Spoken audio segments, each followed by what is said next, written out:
श्री गुरुवे नमः। श्रीपादराज शरण प्रपदे। अध्याय 2। सिद्ध योग्याचे दर्शन। विचित्रपुरीचा वृत्तांत।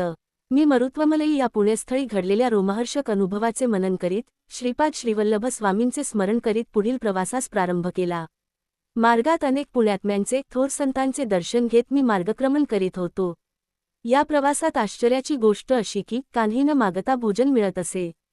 पांडे देशातील कदंब वनात जाईपर्यंत माझ्या शरीराचे वजन क्रमाक्रमाने कमी होत होते। या प्रांतात अतिजागृत असे शिवलिंग होते।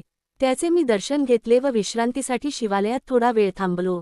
नंतर प्रवास करण्यास सुरुवात केली। मार्गात मला सिद्ध योगींद्र नावाच्या एका महान तपस्व्यांचा आश्रम लागला। मी आश्रमात जाऊन त्या महापुरुषांचे चरणी नतमस्तक झालो। त्यांनी मोठ्या वात्सल्यपूर्ण भावाने माझ्या डोक्यावर हात ठेवला आणि श्रीपाद श्रीवल्लभ दर्शन प्राप्तिरस्तु असा तोंड भरून आशीर्वाद दिला। त्यांच्या चरणस्पर्शाने माझे शरीर कापसाप्रमाणे हलके वाटू लागले होते। ते महायोगी मला म्हणाले, तू दर्शन घेतलेले ते शिवलिंग अत्यंत जागृत आहे, त्याची कथा सुद्धा मोठी रंजक आहे। देवेंद्राने आपल्या सामर्थ्याने अनेक राक्षसांना मारून टाकले, परंतु त्यांच्यातील एक राक्षस पळून गेला व त्याने महादेवाची तपस्या करण्यास सुरुवात केली। तो ध्यानस्थ असताना इंद्राने त्या राक्षसास निर्दयतेने ठार केले। त्याच्या हत्येमुळे इंद्राचे सारे तेज लोप पावले व तो निस्तेज दिसू लागला। या पापाचे क्षालन करण्यासाठी त्याने अनेक तीर्थांचे दर्शन घेतले। पांडे देशातील कदंब वनात तो आला आणि काय आश्चर्य, तेथील शिवलिंगाच्या प्रभावामुळे तो पूर्वीसारखा कांतिमान तेजस्वी दिसू लागला। त्याला अत्यंत आनंद झाला व त्या क्षेत्राचे महात्म्य जाणून घेण्याची उत्कंठा लागली। इंद्राने ते वन मोठ्या उत्सुकतेने पाहिले, तेव्हा त्या दिव्य शिवलिंगाचे दर्शन झाले। मोठ्या भक्तिभावाने त्याने त्याचे पूजन अर्चन केले। नंतर त्या स्वयंभू लिंगावर हे सुंदरसे देवालय बांधले। हे इंद्राने प्रतिष्ठापना केलेले शिवलिंग समस्त पापांचे हरण करणारे असून अत्यंत मंगलदायक आहे। पुण्यवंतांनाच, श्री दत्त प्रभूंच्या भक्तांनाच विनासायास याचे दर्शन घडते। मी त्या महायोग्याचे हे वक्तव्य ऐकून अत्यंत रोमांचित झालो होतो। मोठ्या श्रद्धाभावाने त्यांचे चरणकमली मी नमस्कार केला। तेव्हा त्यांनी त्या शिवलिंगाचे पुन्हा एकदा दर्शन घेण्यास सांगितले। मी त्यांच्या आदेशानुसार पुन्हा त्या वनात गेलो। तेथे मला अतिशय सुंदर असे शिवालय दिसले, पण मी पाहिलेले शिवमंदिर हे नव्हतेच।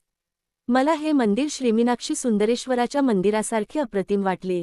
मी मोठ्या श्रद्धेने शिवलिंगाचे दर्शन घेतले व श्री सिद्धयोगींद्राकडे येण्यास निघालो। तेथील परिसर जनसमुदायाने भरलेल्या एका शहरासारखा वाटला। श्रीयोगींद्राचा आश्रम मात्र सापडला नाही। मी श्रीपाद श्रीवल्लभ स्वामींचे मनात चिंतन करून पुढे प्रवास करण्यास प्रारंभ केला, तेव्हा सूर्यास्त होऊन अंधकार चोहीकडे पसरला होता। मी मार्गक्रमण करीतच होतो। माझ्या मागून प्रकाशाचा झोत आल्यासारखे वाटल्याने मी मागे वळून पाहिले। माझ्या मागे 3 शिरे असलेला एक सर्प येत होता। त्याच्या मस्तकावर 3 दिव्यमणी होते। त्यांचाच प्रकाश मला मार्ग दाखवित होता। मी अत्यंत भयभीत झालो होतो। माझ्या हृदयाचे स्पंदन वाढत होते। मी श्रीपाद श्रीवल्लभाच्या दिव्य नामाचा उच्चार करीत पुढे चाललो होतो। त्या सर्पाचा उजेड मार्ग प्रदर्शन करीत होता। शेवटी मी कसाबसा श्रीसिद्धयोगींद्राच्या आश्रमात पोहोचलो। तेव्हा तो दिव्य सर्प व त्याचा प्रकाश तत्काल अदृश्य झाला। श्रीसिद्धयोगींद्रांनी माझे मोठ्या प्रेमाने स्वागत केले व केळीच्या पानात भाजलेले गरम गरम चणे प्रसाद म्हणून दिले। मी ते पोटभर खाल्ले, परंतु माझ्या हृदयातील धडधड कमी झाली नव्हती। तेव्हा त्या दयामूर्ती योगेश्वरांनी मोठ्या प्रेमभावाने माझ्या धडधडत्या छातीवर हात फिरविला। नंतर तो दिव्य हस्त माझ्या मस्तकावरून फिरविला व माझ्या डोळ्यांनाही प्रेमस्पर्श केला। त्या करुणामय स्पर्शाने माझ्या हृदयातील सारी धडधड पार पळून गेली। तसेच मनातील वाईट विचार, दुष्ट संकट बाहेर निघून जात असल्याचे जाणवले। हृदय एका अनामिक आनंदाने भरून गेले। श्री दत्त महिमा। श्रीपाद श्रीवल्लभ स्वामींचा अनुग्रह संपादन करण्यास योग्यता। यावेळी सिद्धयोगी म्हणाले, तू अगोदर दर्शन घेतलेले शिवलिंग आणि त्यानंतर दर्शन घेतलेले श्रीसुंदरेश्वराचे मंदिर ही 2 वेगवेगळी देवालये नाहीत। तुला अशा प्रकारचा अनुभव घडवून आणावा अशी श्रीदत्तात्रेयांची अनुज्ञा होती, म्हणून तुला अशी वेगवेगळी मंदिरे दाखविली। श्रीदत्ताच्या कृपाप्रसादाने काळास मागे नेऊन देवेंद्राने प्रतिस्थापना केलेली मूर्ती, त्या वेळचा परिसर तुला दाखविला। तू पाहिलेली सारी सृष्टी असे समजणे हा एक मायेचा खेळच आहे। सर्व काही चैतन्य स्वरूप आहे। श्रीदत्तप्रभूंच्या केवळ संकल्पाने भविष्य वर्तमानामध्ये बदलू शकते। वर्तमान काळ भूतकाळात व भूतकाळ वर्तमानात परावर्तित होऊ शकतो। भूतकाळातील घडलेल्या साऱ्या घटना वर्तमान काळात घडत असलेल्या व भविष्यकाळी घडणाऱ्या साऱ्या घटना श्रीदत्तप्रभूंच्या संकल्पानुसार घडतात। एखादी गोष्ट घडणे न घडणे अथवा वेगळ्या प्रकारे घडण्यास श्रीदत्तप्रभूंचा संकल्पच कारणीभूत असतो। ज्या संकल्पाने सृष्टीची उत्पत्ती, स्थिती व लय होतो, त्या महासंकल्पाचे प्रणेते प्रत्यक्ष श्रीदत्तप्रभूच आहेत। तेच सगुण रूपात पीठिकापुरम या क्षेत्री श्रीपाद श्रीवल्लभ या नावाने अवतरले आहेत. तेथील लोकांनी त्यांचे सत्यस्वरूप जाणले नाही, परंतु कुरवपूर येथील मासे पकडणाऱ्या कोळी लोकांनी त्यांच्यावर नितांत श्रद्धा ठेवली व अल्पज्ञ असूनही ते स्वामींच्या कृपाप्रसादाने भवसागर आनंदाने पार करून गेले.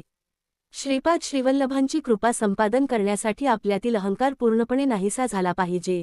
ज्यावेळेस आपले हृदय काम, क्रोध, लोभ, मोह, मद, मत्सर या षड्रिपूतून मुक्त होऊन शुद्ध होईल त्यावेळी स्वामींची कृपा होण्यास मुळीच विलंब लागणार नाही. देवेंद्राने प्रतिष्ठापित केलेले ते शिवलिंग धनंजय नावाच्या एका व्यापाऱ्याने पाहिले. त्याने त्या शिवलिंगाचा महिमा आपल्या देशाचा राजा कुलशेखर पांड्यास सांगितला. ही शिवाज्ञाच मानून त्याने त्या मंदिराचा जीर्णोद्धार केला व तेथे एका नगराची स्थापना करून त्याला मधुरानगर असे नाव दिले. कुलशेखर याचा पुत्र मलयध्वज आपल्या पित्याप्रमाणेच ईश्वरभक्तच होता. त्याने संतानप्राप्तीसाठी पुत्रकामेष्टी यज्ञ केला होता. त्या यज्ञकुंडातून एक 3 वर्षाची अतिशय लावण्यवती कन्या अवतरित झाली. तिला पाहून राजा व यज्ञ करणारे सारे विप्र ऋषीगण अत्यंत आनंदित झाले. ही कन्या म्हणजेच मीनाक्षी देवी. तिचा विवाह पुढे सुंदरेश्वराबरोबर झाला. या विवाहात प्रत्यक्ष भगवान विष्णूंनी कन्यादान केले होते. लग्न सोहळा अत्यंत थाटामाटाने साजरा झाला होता. शिवाच्या जटेमधून निघालेली वेगवती नदी मधुरानगरीतून वाहत होती व तिच्या परिसरातील प्रदेश अत्यंत सुपीक होऊन निसर्गरम्य झाला होता. श्रीसिद्ध योगींद्र पुढे म्हणाले, अरे बाबा, सृष्टीमधील प्रत्येक वस्तूमध्ये स्पंदन होत असते. भिन्न भिन्न प्रकारच्या स्पंदनामुळे व्यक्तीमध्ये आकर्षण तर काहीमध्ये विकर्षण होते. पुण्यकर्म, उत्तम आचार आणि विचारांनी स्थूल, सूक्ष्म आणि कारण देहात पुण्यरूपी प्रकंपन होते. पाप कर्माने पापरूपी प्रकंपन होते. मनुष्याच्या पुण्याईने पुण्यशील व्यक्तीचा संग अर्थात सत्संगाची प्राप्ती होते. पुण्यस्थलांचे दर्शन घडते. पुण्यकर्मात आसक्ती वाढून पुण्याची वृद्धी होत जाते व पापांचा नाश होतो. या सर्वांचे फलस्वरूप म्हणून श्रीदत्तप्रभूवर भक्ती जडते. अरे बाबा शंकर भट्टा, तुझ्यावर श्री श्रीपाद वल्लभांची अपार कृपा असल्यामुळेच तू येथे येऊ शकलास. माझ्या सद्भाग्याचे मलाच आश्चर्य वाटत होते. श्री श्रीपाद श्रीवल्लभांच्या दर्शनाची तळमळ दर क्षणी वाढत होती. केव्हा एकदा कुरवपुरी जाऊन श्रींच्या चरणी नतमस्तक होईन असे झाले होते. अशा स्थितीतच मला निद्रा लागली होती. दुसऱ्या दिवशी सकाळी उठलो तर आश्चर्याचा धक्काच बसला. मी एका उंचशा टेकडीवरील पिंपळाच्या झाडाखाली होतो. जवळपास कोणी माणसे नव्हती. मी रात्री ज्या श्रीसिद्ध योगींद्रांच्या आश्रमात राहिलो होतो तो आश्रम दिसत नव्हता. मला वाटले रात्रभर ज्या आश्रमात राहिलो, श्रीसिद्धयोगीच्या वचनामृताचा आस्वाद घेतला, तो एक भ्रम होता काय, असे नाना विकल्प मनात येऊ लागले. तेव्हा मी आपले सामान आवरून घेऊन पुन्हा प्रवास सुरू केला. सकाळी निघालेला दुपार झाली तरी चालतच होतो. थोड्याच वेळात एक लहानसे गाव दिसले. मला अत्यंत भूक लागली होती. मी ब्राह्मणांच्या शिवाय इतर कोणाचे घरी अन्न ग्रहण करीत नसे. त्या गावात एकही ब्राह्मण नव्हता. ते एक गिरिजन लोकांचे गाव होते. त्यांचा मुख्य माझ्याजवळ आला व म्हणाला, आमच्या गावात कोणीही ब्राह्मण नाही. आम्ही तुला फळे व मध देतो. त्याप्रमाणे त्या वृद्ध गृहस्थाने मला फळे व मध आणून दिले. मी ते खाणार एवढ्यात एक कावळा उडत आला आणि माझ्या डोक्यावर येऊन बसला व चोंचीने डोक्यास इजा करू लागला. मी त्याला हाकलण्याचे खूप प्रयत्न केले परंतु व्यर्थ गेले.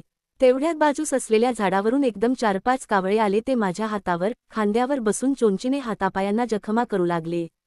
मी तेथून फळे, मध टाकून पळालो. तो वृद्ध गृहस्थ म्हणत होता, मी कोणा सिद्ध पुरुषाची निंदा केली असेल त्यामुळेच हा कावळ्यांचा त्रास भोगावा लागला. मला आठवले, मी त्या सिद्धयोगींद्राबद्दल मनात शंका घेतली होती. त्याच अपराधाची ही शिक्षा होती. माझे शरीर रक्तबंबाळ झाले होते. मी पळत होतो, कावळे पाठलाग करीतच होते. मी श्रीपाद श्रीवल्लभांची मनोमन प्रार्थना केली व या संकटातून सुटका करण्याची विनंती केली. तेव्हा मला समोर एक औदुंबराचे झाड दिसले. मी त्या झाडाखाली विश्रांतीसाठी बसलो. त्यावेळी मला जाणवले की माझ्या शरीरातून एक प्रकारचा दुर्गंध येत आहे.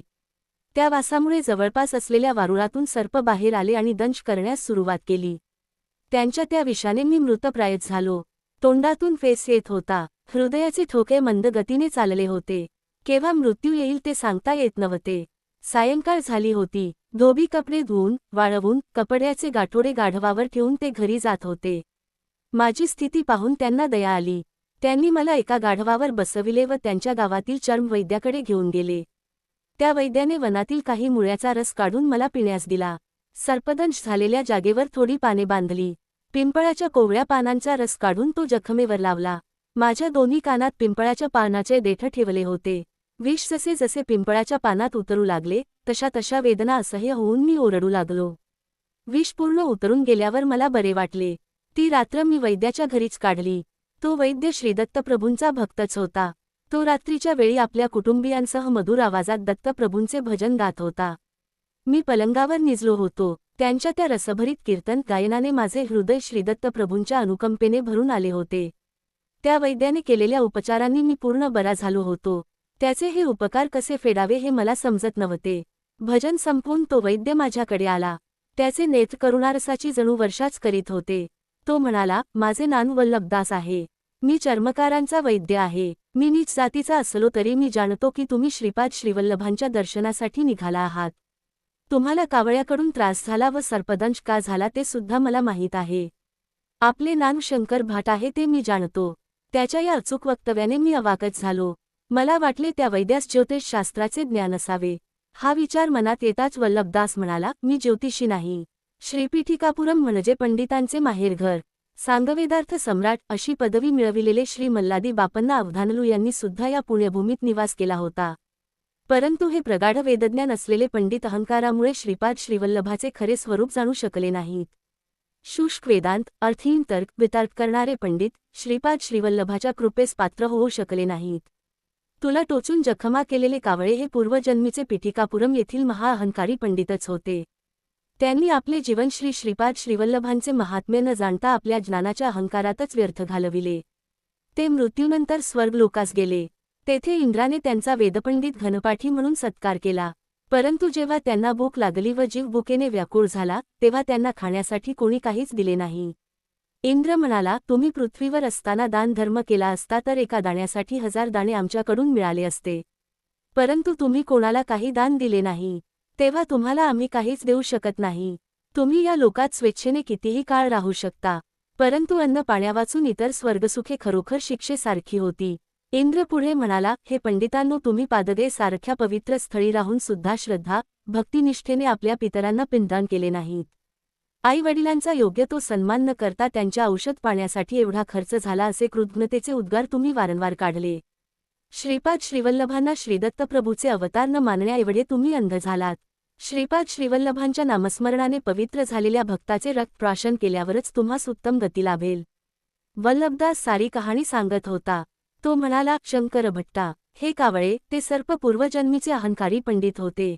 त्यांनी तुझे रक्त चाखले व उत्तम गतीस प्राप्त झाले. वल्लभदास पुढे म्हणाला, ब्राह्मण सत्यनिष्ठ असावा, क्षत्रिय धर्मध असावा. वैश्यांनी व्यवसाय, व्यापार, गायीचे रक्षण, क्रय विक्रय आदी व्यवहार करावे. शूद्रांनी प्रेमस्वरूप राहून सेवा करावी. भगवंताच्या भक्तीसाठी मात्र वर्ण, जात, कुळ, श्रीमंत, गरीब, स्त्री, पुरुष असा भेदभाव इथे नसतो. भगवंत भक्ताचा केवळ प्रेमभाव, श्रद्धा, दृढ विश्वास पाहतो. मानव कोणत्याही वर्णात जन्मला तरी त्याने स्वधर्मानुसार कर्म करावे. वल्लभदास पुढे म्हणाला, तू लहान असताना विष्णुमूर्तीचे ध्यान श्लोकाचे पठण करीत होतास. त्यावेळी तू विनोदाने एका श्लोकाचा चूक अर्थ आपल्या मित्रांना सांगत होतास. तो श्लोक असा होता, शुक्लांबरधर विष्णु शशिवर्ण चतुर्भुजम प्रसन्न वदन ध्यायेत सर्व विघ्नोपशांतये. याचा विनोदार्थ केलेला अर्थ श्रीदत्तप्रभूंना आवडला नाही. त्याची शिक्षा म्हणून तुला धोबी लोकांनी गाढवावर बसवून आणले. शेवटी चर्मकारांच्या गावात पोहोचविले. तुझी अशी दुर्गती करण्यामागे श्रीपाद श्रीवल्लभांचा विनोदाबरोबर तुला कान्ही पाठ शिकवून तुझ्यातील अहंकार दूर करण्याचा मानस होता. त्या दयाघन श्रीगुरु श्रीपाद श्रीवल्लभांची प्रत्येक क्षणी आपल्यावर दृष्टी असते, ही गोष्ट ध्यानात असू दे. श्री वल्लभदासांच्या हितोपदेशाने मी कृतकृत्य झालो. माझ्यातील ब्राह्मण असल्याचा अहंकार नाहीसा झाला. मी वल्लभदासांचा पाहुणचार स्वीकारला. 2-3 दिवस राहून पुढे चिदंबरला जाण्यास निघालो. चिदंबरला पोहोचण्याच्या अगोदर विचित्रपूर नावाचे गाव लागले. त्या गावाच्या नावाप्रमाणे राजाही विचित्र वर्तन करणारा होता. त्या राजास एक मुलगा होता. परंतु तो मुका असल्याने राजा नेहमी उदास असे. त्याला वाटे की ब्राह्मणांनी लोपभूयिष्ठ यज्ञ, कर्मलोप असा यज्ञ केल्याने त्याचा मुलगा मुका झाला. तो ब्राह्मणांचा अपमान करून त्यांना गाढवावर बसवून त्यांची मिरवणूक काढीत असे. ब्राह्मणांना दान म्हणून राजगिऱ्याची भाजी देत असे.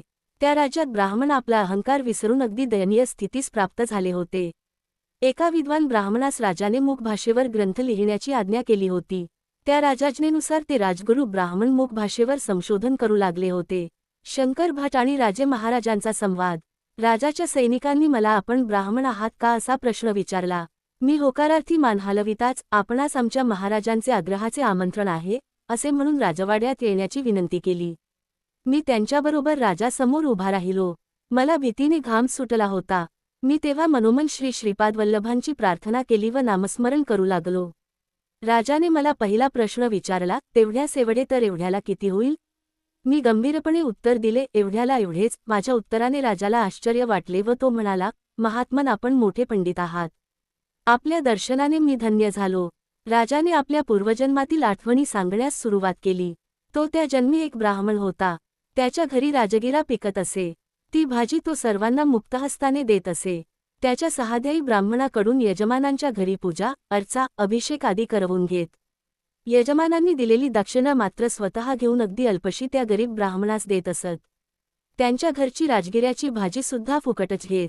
कालचक्र फिरत गेले. दुसऱ्या जन्मी तो गरीब ब्राह्मण राजा म्हणून जन्मला आणि त्याला त्रास देणारे, लुबाडणारे ब्राह्मण दुसऱ्या जन्मी सुद्धा त्याच राज्यात ब्राह्मण म्हणून जन्मले. तो राजा पूर्वीच्या जन्मी दिलेल्या राजगिऱ्याच्या भाजीच्या दानाच्या कैकपट या जन्मात दान देत होता. त्याला अचाट दानाचे फळ काय मिळेल याचे उत्तर हवे होते. मी राजाला म्हणालो, महाराज, राजगिऱ्याची भाजी कितीही दान केली तरी तिच्या 100 पटीने तीच भाजी आपणास मिळेल. सध्याच्या परिस्थितीत रत्न, मणी, सोने आदी दान करणे तुझ्या हिताचे आहे. माझ्या उत्तराने राजास आनंद झाला.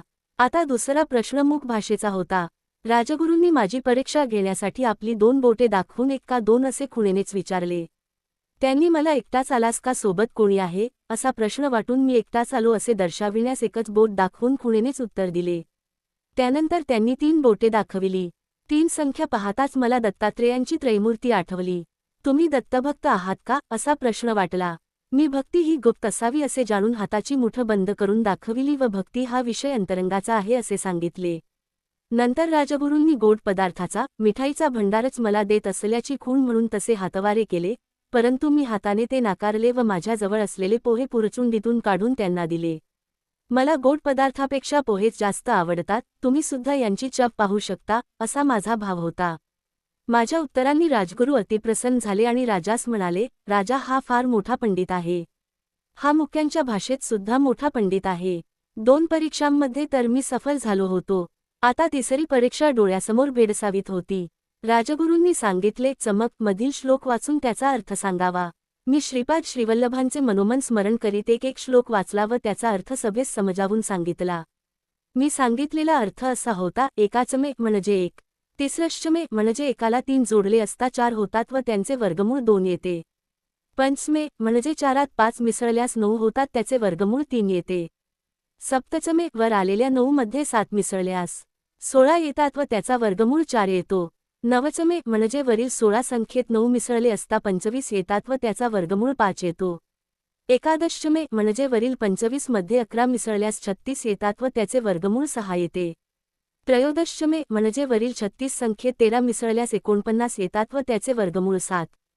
पंचदशचमे म्हणजे वरील 49 संख्येत 15 मिसळले असता 64 होतात व त्याचे वर्गमूळ 8 येते. सप्तदशचमे चा अर्थ वरील 64 संख्येत 17 मिसळले असता येणारी संख्या 81 आणि त्याचे वर्गमूळ 9. नवदशचमे म्हणजे वरील 81 संख्येत 19 मिसळले असता 100 होतात व त्याचे वर्गमूळ येते 10. एकविंशतिश्चमे म्हणजे वरील 100 या संख्येत 21 मिळविल्यास संख्या 121 होते व त्याचे वर्गमूळे येते 11. त्रयोविंशतिश्चमे वरील 121 संख्येत 23 मिळविले असता 144 होतात, त्याचे वर्गमूळ येते 12. पंचविंशतिश्चमे याचा अर्थ वरील 144 संख्येत 25 मिसळले असता 169 होतात व त्याचे वर्गमूळ येते 13. सप्तविंशतिश्चमे याचा अर्थ वरील 169 मध्ये 27 मिसळले असता 196 होतात व त्याचे वर्गमूळ येते 14. नवविंशतिश्चमे म्हणजे वरील 196 मध्ये 29 मिसळल्यास 225 होतात व त्याचे वर्गमूळ 15 येते. एकत्रिंशतचमे याचा अर्थ वरील 225 मध्ये 31 मिळविले असता 256 येतात आणि त्याचे वर्गमूळ येते 16. त्रयस्त्रिंशतचमे म्हणजे वरील 256 मध्ये 33 मिसळले असता 289 येते, त्याचे वर्गमूळ येते 17. माझे हे प्रवचन मलाच आश्चर्यकारक वाटले. मी हे जे बोललो ते सर्व सृष्टीच्या परमाणूचे रहस्य होते. ते कण ऋषींना माहीत होते. परमाणूंच्या सूक्ष्म कणांच्या भेदामुळेच विविध धातूची निर्मिती होते. माझे प्रवचन दरबारातील सर्वांनाच खूप आवडले. राजाच्या सर्व प्रश्नांना समर्पक उत्तरे दिल्यामुळे व श्री श्रीपाद श्रीवल्लभांच्या कृपेने मी त्या विचित्रपूर नगरातून सुरक्षितपणे बाहेर पडलो. श्रीपाद श्रीवल्लभांचा जय जयकार.